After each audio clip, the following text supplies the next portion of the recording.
Hello everybody, my name is Gray. Welcome back to 8-Bit Writers. Today's going to be a little bit more of a chatty video. I'm hoping I can do it because I'm not great off script, but here we go. So let's get started. If you don't know me, my name is Gray. I'm a DID system and a writer, and things have been hard lately. I have been largely unmedicated when it comes to certain disorders and etc. that I have, which I won't be getting into, but I've been largely unmedicated, not by choice, and I've in turn been dealing with a lot of symptoms from what I believe is undiagnosed ADHD. I think I may have actually gotten diagnosed today, or maybe I will be soon, but it's definitely in the works. That being said, whether I'm diagnosed or not, you should take everything I say with a big old fat grain of salt. I'm purely speaking from my own experience, and I think whether I use the label ADHD or not is up to me and irrelevant. So keep that in mind when I refer to ADHD symptoms, etc. Focus on the symptoms and not the ADHD. That being said, I have been dealing with symptoms. Executive dysfunction is a pretty big one. Okay, so I talk a little bit about this in my vlog that I'm doing that will probably not even be ready yet by the time this video goes up. But I'm doing it for my channel 47 Counting that I share with my fiance. It's a DID lifestyle channel. And I'm doing a vlog on my ADHD symptoms over the course of being unmedicated to being hopefully properly medicated, and how that's different. So I do mention that I talk about this metaphor a little bit. I'm going to talk about it here too though. My best friend describes their ADHD as bees in their brain. They say that there's buzzing and it's loud and there are bees crawling around in there.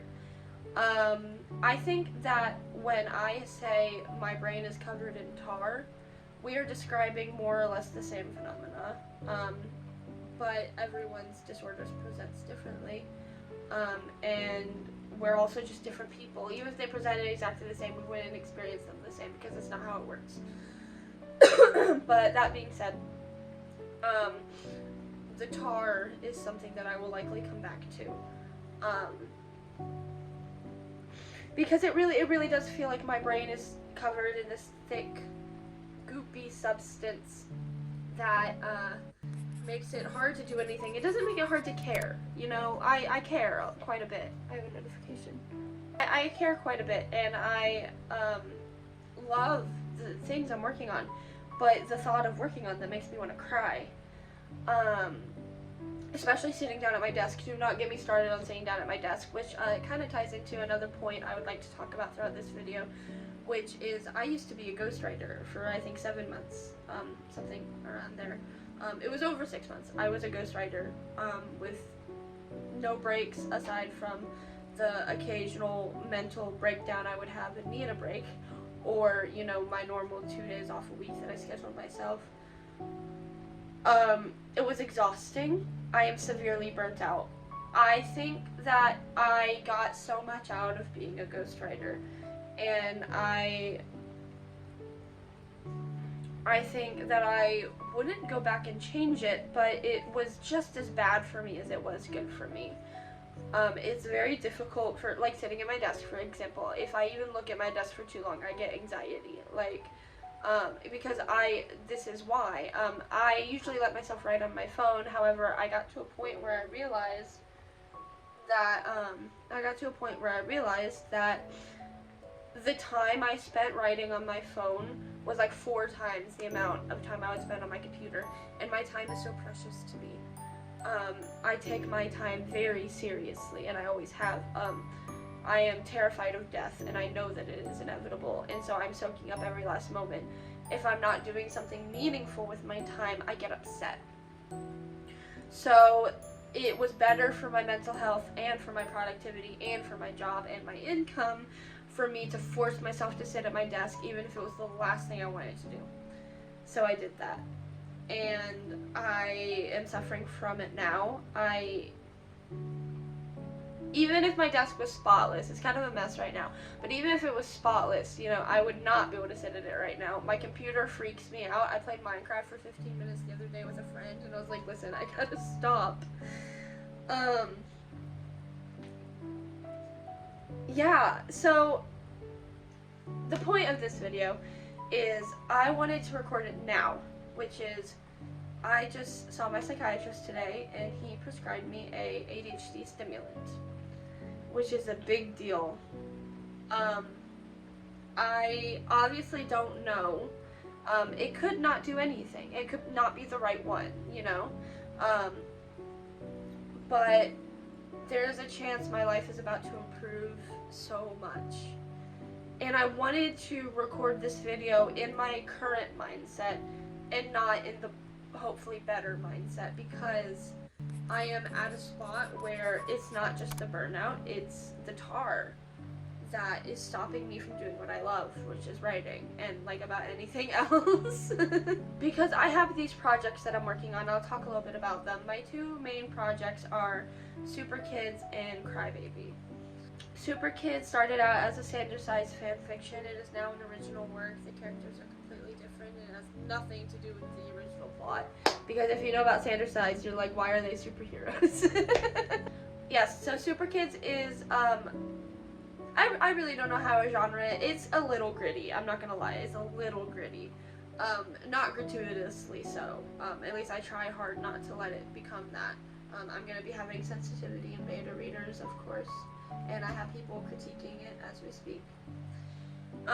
However, the main character, whose name is Benji, you can, if you're a standard-sized fan, I want you to guess who all the characters are.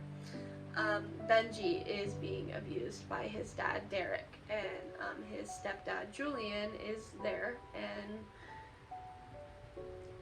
basically Benji finds out he can control shadows, he can manipulate and weaponize darkness, and Derek kind of manipulates him into becoming a supervillain to like provide for the family. And the rest of the characters, let's see, there is Astrid, who is a shapeshifter. She's great. There's Haru, who can look into your eyes and feel exactly what you're feeling. And there is Dante, who has telekinesis. And everyone's powers grow and develop over the course of the books. It's going to be a trilogy. And it was originally a duology, but I decided that Benji spends all of book 1 and 2 pretty much suffering. I needed a book where he's healing, where everyone is healing. So book 3 is going to be more of like a sleuth, like figuring things out after the main villain is defeated. Like, oh, what has he been doing this entire time? It's very exciting.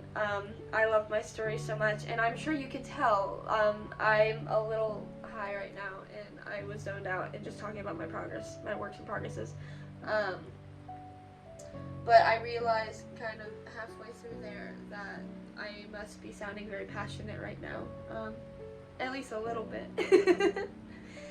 And I still can't work on them.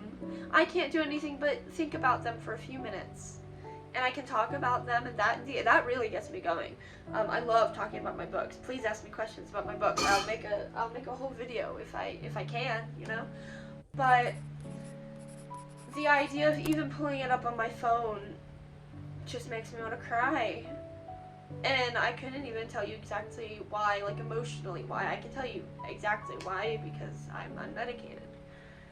But it's very difficult. It's very difficult. I think I'm gonna do a part 2 to this video. And I'm gonna talk about how I'm like, just when I'm feeling better, I guess. Yeah, so what's today? Today is the 19th of January. Today is Friday, January 19th, and I feel like shit. I will see you when I'm feeling better. Hello, welcome back to the video. I am feeling better. Yeah, I'm gonna go over some of my symptoms compared to what was happening before, what whips I'm working on, little stuff like that. Um, so my focus has probably been the biggest thing I've noticed, like the biggest improvement, which is maybe cliche, but I don't care, that's what happened. I literally went from not hyperfixation shirt, by the way.